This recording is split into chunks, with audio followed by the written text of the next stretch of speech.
வணக்கம் அன்பு மக்களே.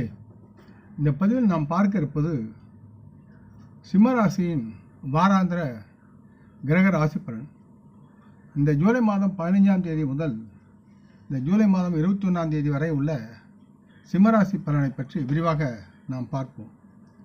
சிம்மராசியை பொறுத்து இந்த ராசிக்கு 10ஆம் வீட்டில் குரு பகவான் அமர்ந்திருப்பதால் இந்த வாரம் தங்களின் ஆரோக்கியத்தின் பார்வையில் எல்லா சூழ்நிலைகளும் உங்களுக்கு சாதகமாக இருக்கும்.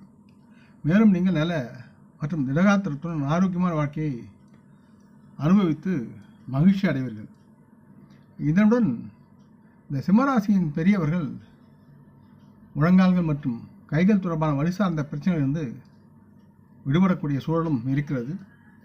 இந்த வாரம் முழுவதும் தங்களுக்கு அதிர்ஷ்டம் மற்றும் அதன் ஆதாயம் யாவும் உங்கள் பக்கத்தில் இருந்து உங்களுக்கு வேலை செய்யும். சிம்மராசியை பொறுத்தமட்டில் கேது பகவான் 2ஆம் வீட்டில் அமர்வதால் எந்த பணியிலும் நீங்கள் அவசரம் காட்டாமல் பொறுமையாக சிந்தித்து செயல்பட வேண்டிய சூழல் இருக்கிறது. சிம்மராசி மக்கள் தங்களின் பணத்தை கவனமாக முதலீடு செய்ய வேண்டும் என்று உங்களுக்கு அறிவுறுத்தப்படுகிறது. இந்த வாரம் சிம்மராசி மக்கள் தங்கள் குடும்ப உறுப்பினருடன் தங்களுக்கும் ஏதேனும் வாக்குவாதம் அல்லது கருத்து சர்ச்சையில் ஈடுபட்டால் சிம்மராசி மக்கள் சற்று பொறுமையுடன் இருக்க வேண்டும் என்று கேட்டுக்கொள்ளப்படுகிறார்கள்.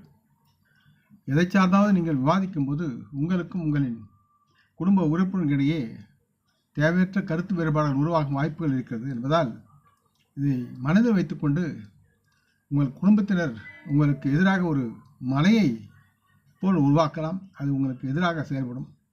ஆகவே நீங்கள் அவர்களுக்கு ஒரு வாய்ப்பு கொடுக்காமல் இருப்பது நல்லது.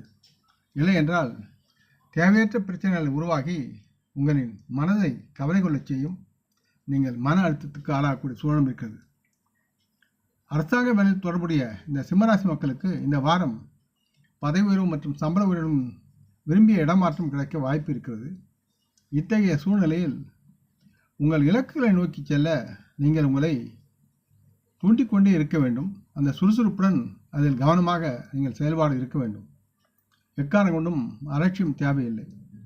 இந்த வாரம் சிம்மராசி மாணவர்களுக்கு எந்த ஒரு பொருளாதார இழப்பும் உங்கள் கல்வியை எதிர்மறையாக பாதிக்கும் என்பதால் சற்று கவனமுடன் பணத்தை கையாளுவதில் சற்று கவனமாக இருக்க வேண்டும். இத்தகைய சூழ்நிலையில் உங்கள் கஷ்டத்தின் முன் நீங்கள் எக்காரணம் கொண்டும் மண்டியிடாதீர்கள்.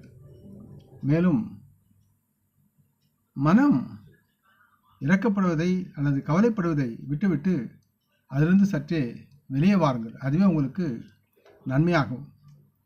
மற்றும் இது போன்ற நிகழ்வுகளிலிருந்து நல்லதொரு அனுபவ பாடத்தை நீங்கள் கற்றுக்கொண்டு உங்கள் வாழ்க்கையில் நீங்கள் முன்னேறி உங்களின் சொந்த நலம் சார்ந்த வழியை வகுத்து கொண்டு தங்களின் வாழ்வில் நீங்கள் வெற்றி நடைபெறுவதற்குண்டான செயலில் இறங்கி வாழ வேண்டும். ஆகவே சிம்மராசி மக்கள் சற்று கவனமுடன் இந்த நேரத்திலிருந்து தங்கள் வாழ்க்கையை செம்மைப்படுத்திக் கொள்ள வேண்டும் என்று மாணவர்களுக்கு பொருத்தமான ஒரு அறிவுரையை கூறுகிறேன். சிம்மராசி மக்களுக்கு ஆலோசனை என்பது யாரையும் எப்பொழுதும் எக்காரணம் கொண்டும் அலட்சியம் செய்யாதீர்கள். சிறு துரும்பும் பல்குத்து உதவும் என்பது போல் குடும்ப உறுப்பினர்களை மதித்து அவருடைய கருத்துக்களை கேட்பது நலமாக இருக்கும். அதே நேரத்தில் யாரையும் நீங்கள் சீக்கிரத்தில் நம்பி எந்த செயலையும் அவர் செய்வதற்காக கொடுக்க வேண்டாம் அல்லது அவர்களிடம் எந்த விதமான பொறுப்பையும் நீங்கள் கொடுக்க வேண்டாம். மற்றும் நீங்களும் சற்று சிந்தித்து எதையும் செயல்படுவது உங்களுக்கு நலமாக இருக்கும் என்பது ஆலோசனையாக உங்களுக்கு கூறிக்கொள்கிறேன். முடிந்தவரை தினமும் காலை சூரியனை வணங்கி அவருக்கு நேர் வழங்கி வந்தனம் செய்வது நலமாக இருக்கும். ஓம் ஸ்ரீ சங்கர சூரிய நாராயண போற்றி என்ற மந்திர சொல்லை 3 முறை ஓதி நேர் வழங்கி அவரை வந்தனம் செய்யுங்கள். சூரிய நமஸ்காரம் செய்வது உங்களுக்கு நலமாக இருக்கும். ஆக இந்த பதிவை கேட்டு லைக் செய்து சப்ஸ்கிரைப் செய்து பகிரும் அன்பர்கள் யாவரும் வளமுடன் நலமாக தேக திடகாத்திர ஆயுள் ஆரோக்கியத்துடன் சகலவிதமான தனதானிய ஆபரண ஐஸ்வரனை பெற்று சர்வ காரிய ஜெயத்துடன் வாழ்வாங்க வாழ வேண்டும் என்று இறைவன் பாதம் பணிகிறேன். நம் குடும்ப மூத்தோர்களை வணங்குவோம். வணக்கம். நன்றி.